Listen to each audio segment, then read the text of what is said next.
बिस्मिल्लाहिर्रहमानिर्रहीम। अस्सलाम वालेकुम। Lecture number 30, grade 9, sections are A, B and C. Subject is biology, unit number 5, topic phases of mitosis, page number 89 to 91. So let's start with lecture number 30. Recap. In the last lecture, we studied about the interphase and introduction of mitosis. Objective. In this lecture, we will study about phases of mitosis. Drill words. First drill word is degraded. Degraded means to pass from high to lower type of structure. मतलब एक highly specified एक ख़ास किस्म के structure से एक लो किस्म का जो स्ट्रक्चर होता है उसमें कन्वर्ट हो जाना। सिंपल अल्फाज में हम कहते हैं कि ब्रेक डाउन हो जाना, तोड़ फोड़ करके एक अच्छे स्ट्रक्चर से एक ख़राब स्ट्रक्चर की तरफ चले जाना। Next one is tubulin. Tubulin is a type of a protein which helps to hold the shape. Tubulin protein जो होती है ख़ास किस्म की प्रोटीन होती है जो कि सेल की या किसी भी चीज़ की शक्ल को बरकरार रखने में हेल्प करती है। तो इसका जिक्र हमने चैप्टर नंबर 4 में भी किया हुआ है जहां हमने पढ़ा था माइक्रोटिब्यूल्स एंड माइक्रोफिलामेंट्स। तो माइक्रोटिब्यूल्स में हमने पढ़ा था कि माइक्रोटिब्यूल्स एक प्रोटीन की मिल के बनी होती है जिसे हम टिब्यूलिन प्रोटीन कहते हैं। Next one is aggregation. Aggregation means ढेर हम जिसे कहते हैं, इसको सिंपल हम कहेंगे गैदरिंग और collection. Next one is identical. Identicals means same, मतलब एक जैसे। The last one is originate. Originate का मतलब होता है ओरिजिन, मतलब जहाँ से कोई चीज़ निकले। सो अ स्पेसिफिक बिगनिंग, एक ख़ास किस्म की शुरुआत या स्टार्ट। सो लास्ट वाले लेक्चर में हमने अपना नया चैप्टर जो था चैप्टर नंबर 5 वो स्टार्ट किया था, सेल साइकिल। उसमें हमने इंटरफेस को डिटेल में पढ़ा था और उसके साथ साथ हमने माइटोसिस का इंट्रोडक्शन भी किया था। तो आज जो हमने फेजेस ऑफ माइटोसिस पढ़ने हैं उसमें है karyokinesis and cytokinesis, 2 main phases हैं। First phase karyokinesis. Karyo means nucleus, kinesis mean division, so karyokinesis mean division of nucleus. Next जो इसका आता है वो है cytokinesis. Cyto mean cytoplasm and kinesis mean division, so division of cytoplasm is known as cytokinesis. ये 2 major phases हैं। पहले हम कैरियोकाइनेसिस को डिटेल में पढ़ेंगे, उसके फेजेस को देखेंगे और फिर साइटोकाइनेसिस की तरफ चलेंगे। Then phases of karyokinesis. Karyokinesis के मज़ीद 4 फेजेस आते हैं, prophase, metaphase, anaphase and telophase. आज वाला जो लेक्चर है उसमें हम सिर्फ प्रोफेज और मेटाफेज को ही पढ़ेंगे क्योंकि ये लेंथी है, और एनाफेज और टीलोफेज हम इंशाल्लाह नेक्स्ट वाले चैप्टर में साइटोकाइनेसिस के साथ पढ़ेंगे। सो प्रोफेज जो है सबसे पहला फेज़ जो कैरियोकाइनेसिस का आता है, इसमें हमने देखना है कि सेल जब इस डिवीजन वाले फेज़ में आता है तो उसमें कौन कौन सी तब्दीलियाँ आती हैं। जो भी चेंजिंग्स आती हैं उससे पहले हमने कुछ टर्म्स को देखना है, क्योंकि अगर ये टर्म्स हम जानेंगे इनके बारे में देन ही हम ये जान पाएंगे कि आगे कौन कौन सी चेंजिंग्स आती हैं। सो सबसे पहली टर्म जो आती है वो है क्रोमैटिन. क्रोमैटिन हम कहते हैं loose thread like form of the genetic material present in nucleus. यानी सेल के न्यूक्लियस के अंदर एक लूज ढीले धागे की तरह का जेनेटिक मटेरियल मौजूद होता है जिसे हम क्या कहते हैं, क्रोमैटिन. जैसे कि आपको डायग्राम में ये सेल नज़र आ रहा है, सेल के अंदर एक न्यूक्लियस है और न्यूक्लियस के अंदर आपको ब्लू और पिंक कलर में धागे की तरह के कुछ स्ट्रक्चर्स नज़र आ रहे हैं और उन स्ट्रक्चर्स को हम क्या कहते हैं, क्रोमैटिन. बेसिकली ये जेनेटिक मटेरियल ही है, जब सेल डिवाइड होना शुरू हो जाता है ना तो फिर ये ही एक दूसरे के साथ मिल के गुच्छे की फॉर्म में और कंडेंस होके थिक होके क्रोमोसोम बना देते हैं। Next term is centromere. Centromere हम कहते हैं the point of attachment of chromatids. ये वो पॉइंट ऑफ अटैचमेंट होता है जहाँ पर क्रोमैटिड्स एक दूसरे के साथ अटैच होते हैं। अब सवाल ये पैदा होता है कि क्रोमैटिड किसे कहते हैं। ये जो आपको डायग्राम में पिंक कलर का स्ट्रक्चर नज़र आ रहा है ये होता है क्रोमोसोम, ठीक है, जिसके ऊपर जीन्स प्रेजेंट होते हैं जिसकी वजह से करैक्टर्स 1 जनरेशन से नेक्स्ट जनरेशन में मुंतकिल होते हैं। अब इस क्रोमोसोम के आपको 2 स्ट्रैंड्स नज़र आ रहे हैं, इन 2 स्ट्रैंड्स को हम क्रोमैटिड्स कहते हैं। दो स्ट्रैंड्स एक दूसरे के साथ अटैच होकर एक क्रोमोसोम बना देते हैं। अब ये दो स्ट्रैंड्स जो हैं वो एक पॉइंट पर एक दूसरे के साथ अटैच हुए हुए हैं सेंटर में। उस सेंटर वाले पॉइंट को हम क्या कहते हैं? Centrosome, centromere. ठीक है, जिस पॉइंट पर एक दूसरे के साथ अटैच हुए हैं उसे हम क्या कहते हैं? सेंट्रोमियर। उसके साथ आपको ब्लू कलर का भी कुछ नज़र आ रहा है, ये प्रोटीन होती है और इस प्रोटीन को हम कहते हैं काइनेटोकोर। ठीक है, नेक्स्ट टर्म इस काइनेटोकोर, ये अभी हमने पीछे डायग्राम में देखी कि वो सेंट्रोमियर्स के साथ ही प्रेजेंट होती है। The protein structure present near centromere where the spindle fibres attach, ये प्रोटीन स्ट्रक्चर होता है जो कि सेंट्रोमियर के करीब मौजूद होता है और ये स्पिंडल फाइबर्स के साथ अटैच होता है।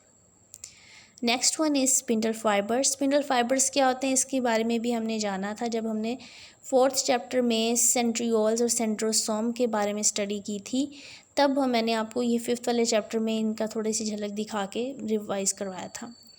सो spindle fibres are thread like structure, ये धागे की तरह के स्ट्रक्चर्स होते हैं। जनरेटेड फ्रॉम सेंट्रोसोम, कहाँ से रिलीज़ होते हैं? सेंट्रोसोम से। अब सेंट्रोसोम क्या होता है? जब दो सेंट्रियोल जो होते हैं मतलब पेयर की फॉर्म में आ जाते हैं तो उनको हम क्या कहते हैं? सेंट्रोसोम। अटैच विद क्रोमोसोम, फिर ये स्पिंडल फाइबर्स क्या करते हैं? क्रोमोसोम के साथ जुड़े होते हैं। The last one is mitotic spindle. Mitotic spindle किसे कहते हैं? Complete set of the spindle fibres is called mitotic spindle. जो पूरा सेट होता है स्पिंडल फाइबर्स का उसे हम माइटोटिक स्पिंडल कहते हैं। अब देखें बेटा, ये छोटी छोटी टर्म्स जो हमने डिस्कस की हैं जिसमें काइनेटोकोर है, स्पिंडल फाइबर है, माइटोटिक स्पिंडल है, सेंट्रोमियर है एंड क्रोमेटिड है। तो ये अगर आपको अलहदा से शॉर्ट क्वेश्चन में पूछा जाए तो आपने इतना इतना सा मेंशन करना है जितना मैंने आपको करवाया है। बेसिक चीज़ यही है इसकी। ठीक है, अब आती है बेसिक, इस पर मतलब असल में करना क्या था। प्रोफेज में हमने ये बताना है कि उसमें क्या क्या चेंजिंग्स आती हैं। वो सारी चेंजिंग्स जो हैं वो उन बेसिक टर्मिनोलॉजीज़ के साथ रिलेट करी थी, इसलिए हमने पहले वो स्टडी की हैं। अब हम ये चेंजिंग्स देखेंगे तो हमें पढ़ने में आसानी होगी। सबसे पहला चेंज जब सेल इस स्टेज में आता है, chromatin condense into highly ordered structure called chromosome.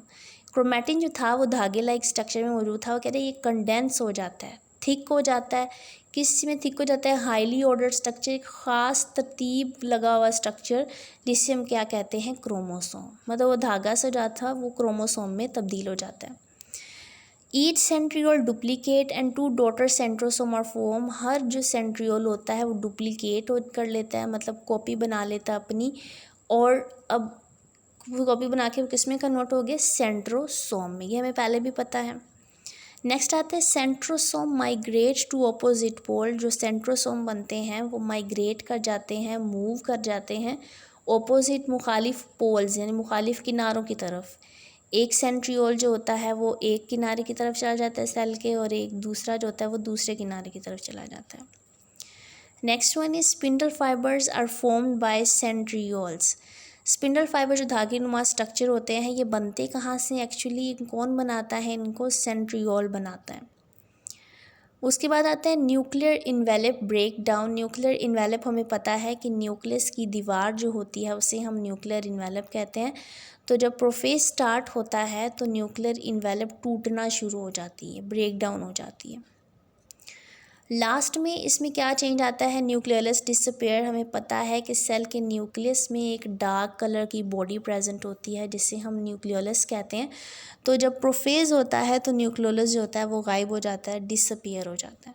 ठीक है, अब आपसे पूछा जाए कि कौन कौन सी चेंजिंग्स प्रोफेज में होती हैं तो आपने ये मेंशन करनी है।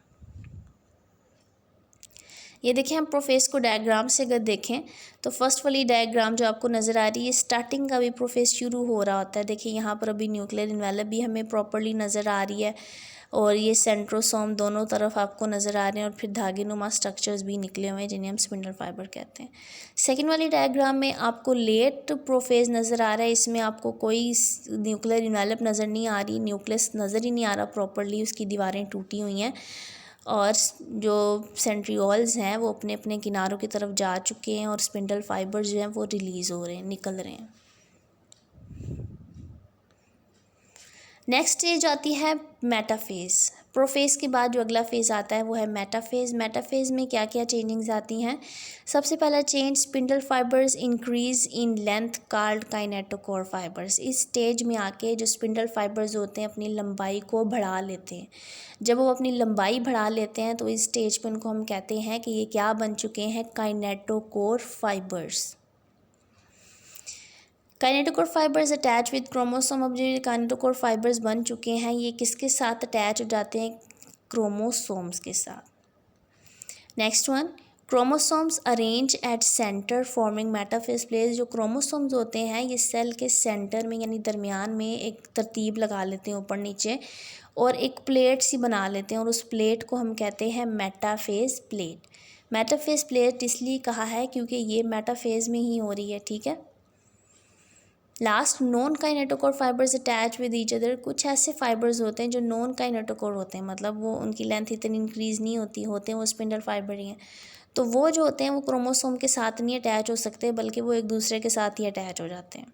ये चेंजिंग्स आते हैं मेटाफेज में। ये देखिए उसकी डायग्राम आपको नज़र आ रही है। ये इसके जो thread like structure spindle fibres यानी काइनेटोकोर फाइबर्स बढ़ चुके हुए हैं। क्रोमोसोम्स जो हैं वो अपने आप को सेंटर में अरेंज कर चुके हैं और एक प्लेट बना दी है, इसको हम कहते हैं मेटाफेज प्लेट। और स्पिंडल फाइबर्स यानी जो काइनेटोकोर फाइबर्स हैं ये क्रोमोसोम्स के साथ भी जुड़े हुए हैं, ठीक है। ये था आज का आपका लेक्चर और जो इसके नेक्स्ट फेजेस हैं हम नेक्स्ट लेक्चर में पढ़ेंगे। अब हमने देखना है कि इस तरह इससे रिलेटेड आपको क्वेश्चन जो हैं वो किस किस तरह से पूछे जा सकते हैं और आपने जब इन टॉपिक्स को याद करना है तो आपने किस तरह से क्वेश्चंस को अपने जहन में रखना है।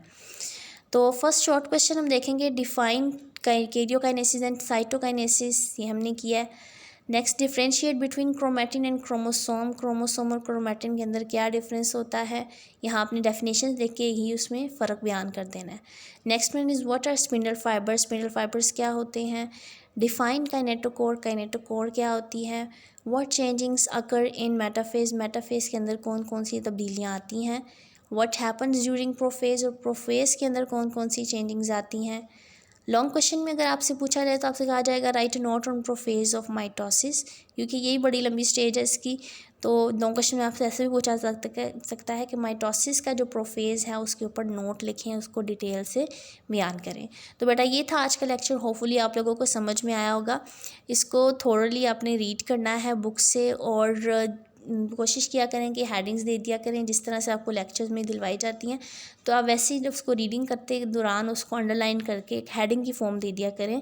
हेडिंग देने का फ़ायदा ये होगा कि लॉन्ग क्वेश्चन पे तौर पर अगर आप अटैम्प्ट करेंगे तब भी अच्छा इंप्रेशन पड़ेगा और शॉर्ट के लिए आपको उसमें से छोटी छोटी चीज़ें निकालनी नहीं पड़ेंगी, आपको याद होंगी।